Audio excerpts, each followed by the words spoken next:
Boom. At least I can get a frame hit that time. Hey, welcome back to Slinging Shots with Philip. I'm here with a very short video today. Before we get started, make sure to like and subscribe down there underneath, and let's get this channel rocking and rolling even more than it already is. What I want to talk about today is something that I learned the other day. Yes, this old guy learned something, believe it or not. So here's what happened. I was using my Axiom X from Simpleshot. Great slingshot, not for beginners because it's adjustable, and if you don't know what you're doing yet, it would get you in trouble. But the Axiom X is an awesome slingshot. It's my everyday sling. If you're interested in some Simpleshot slingshots, there's a link in the description below. Use that, it helps me out. I'm a big believer in their merchandise, and their slingshots are all solid. None of them are bad. But I was shooting really good with this one. I hardly ever get frame hits. Now, I've got a few frame hits on there. But those from a while ago are when I'm doing something really stupid and not paying attention, like trying to do speed shooting or something crazy like that with the slingshot. That's when I get my frame hits. I can shoot this thing, and shoot this thing, no problem. No frame hits. But when I pull my backup out, one of them, my Scout LT2, if you watch some of my live streams recently, I pulled this out to get used to using it again. First 3-4 shots on this thing were frame hits. Boom, boom, boom. They went flying. Who knows where the ammo landed? Hopefully not on my car over there, but who knows where it landed. But why am I getting frame hits on this? The dimensions are the same. They're both 90 millimeter. They're basically similar design. This one I'm getting frame hits. And then one night I'm sitting there and I go, I wonder. I had an epiphany. Old guys can have ideas and learn stuff, so it happened. And so what I was thinking was, I use a thumb brace grip. So when I pull back and shoot, you can see I have my thumb like this, and that helps me hold the slingshot because it's thin. This is hard to do a pinch grip with just because of the pieces that adjust. So I learned to do a thumb brace grip, and I'm really good at it. So why, when I pick up the LT2, does that happen to me again? I don't know, but I had an idea. So what I got to thinking was, because the Axiom X is a thinner slingshot, see how thin it is?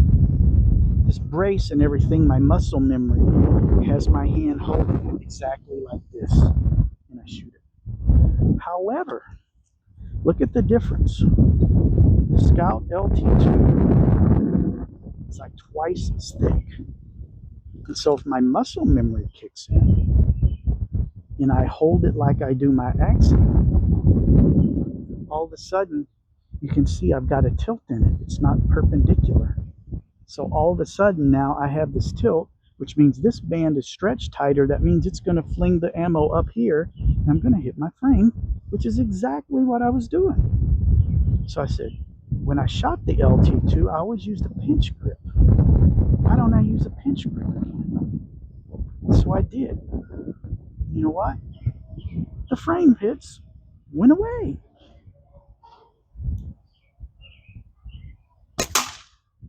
Boom! No frame hit. And I've done this multiple shots for like 10-15 minutes. No frame hits now on the LT2 because I changed my grip. So, let me see, I almost went with the thumb grip again. I have to remember it's a pinch grip. I didn't hit that time, but I didn't hit the frame either. So what I got to thinking was, a lot of shooters collect frames because they're cool and they look neat and they're fun. But a lot of people have a lot of different frames.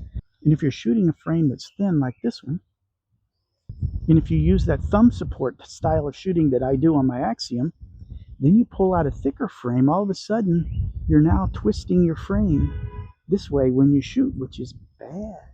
So what I want to challenge you is, if you're trying multiple slingshots and one of them is getting frame hits, but you're doing everything else right, maybe it's your grip and you need to address that. So what I would do is pull back with everything the way it was. See, if I use my thumb grip here, thumb support, and I go like that, okay, I'm not moving my left hand.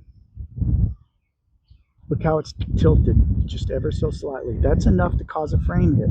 I would have to relearn this one, and that changes my muscle memory. So what I do is I just go back to pinch grip.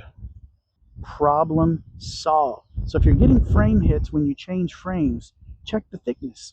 If you're shooting with a thumb brace grip like I do on a thin frame, then you go to a thick frame, your grip may be off just like that, just the tiniest bit, and you're going to get frame hits. So that's a discovery I made. This isn't a long, in-depth tutorial or anything, but it's something I learned that I think would be really valuable to people. And so if you're one of those collectors and you've got multiple frames of different widths and that's how you shoot with that thumb brace, give that a try and see if your shooting changes. This slingshot begs for a pinch grip, not a thumb grip. It's kind of clumsy with the thumb grip, but it works. But I don't want to relearn my muscle memory. This slingshot has that pinch grip, and that's my muscle memory on this slingshot. This is what I really learned to shoot on before I got my axiom. So when I pick this one up and go like this, it just fits right. And so when I shoot, everything works right. Let me try that again. There we go. All right, so I hope that helped you out. Remember, like, subscribe, leave a comment. Hope this helps somebody. Remember, if you're switching frame and one's thicker than the other and you use that thumb brace grip, watch your orientation of your slingshot. It needs to stay perpendicular to the ground. Thanks for watching. Till next time, keep on slinging. Keep on having a good time. God bless, and we will see you next time.